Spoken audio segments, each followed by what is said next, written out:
I'm called Dr. Barigye Celestine, the hospital director for Mbarara Regional Referral Hospital. Today being the World AIDS Day, as people of Mbarara and Ankole sub-region, we are commemorating this, and most especially with our young students of Mbarara University of Science and Technology. Why we are talking about this is that we want our young generation to be secured. You see the president saying we are securing the future. Now, if we don't secure the young people, then we've lost the future. Therefore, some of you may have heard of the recent statistics of HIV of Uganda. Ankole sub-region is actually number 2.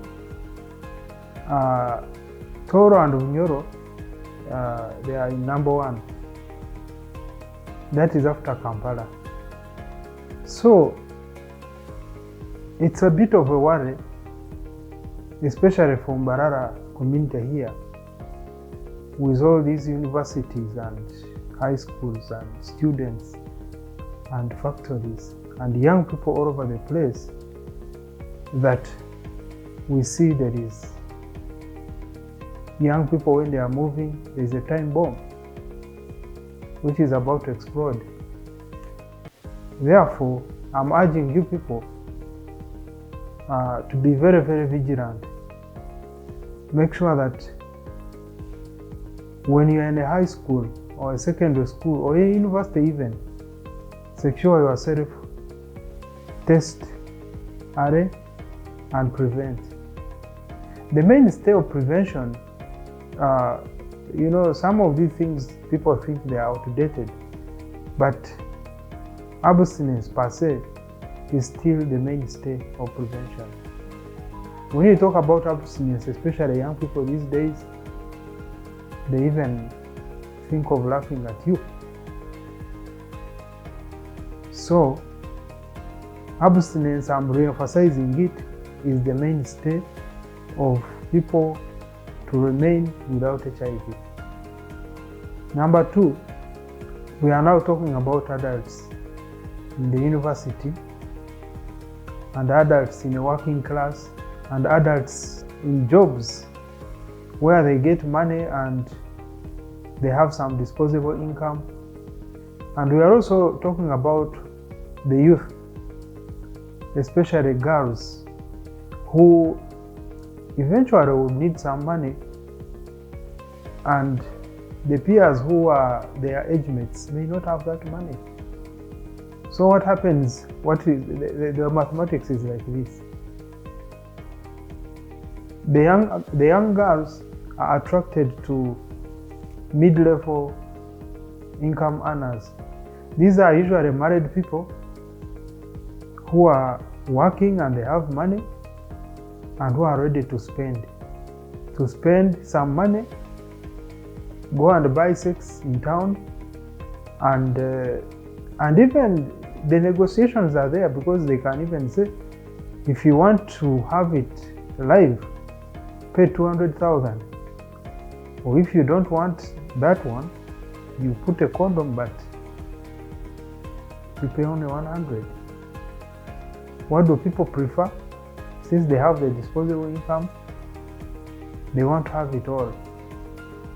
And in that way, HIV spreads. If that man has HIV, he will spread it. Or if he doesn't have it, he will get it from that girl and take it home to the family. Now, in such a way, you find middle-aged people, 45 and above, with a lot of HIV. Then also young girls in their ages of 20, HIV is high. Now this is a very, very big risk, because these girls eventually will get married to the other people they think that who are thought not to have money, and therefore it begins as a problem in the family. All of you who are listening, I want to tell you that we need to secure our future. We need to protect our population, otherwise we are heading for extinction. Because this disease came when some of us were really young, in the 80s there, were quite young. I think I was about 13 years or so when they started talking about HIV. And the whole thing was abstinence. And the current president had come just from the bush. He had taken over the country, and that was his message wherever he went. So as young people, we had no option, was to fear girls and to abstain completely from sex.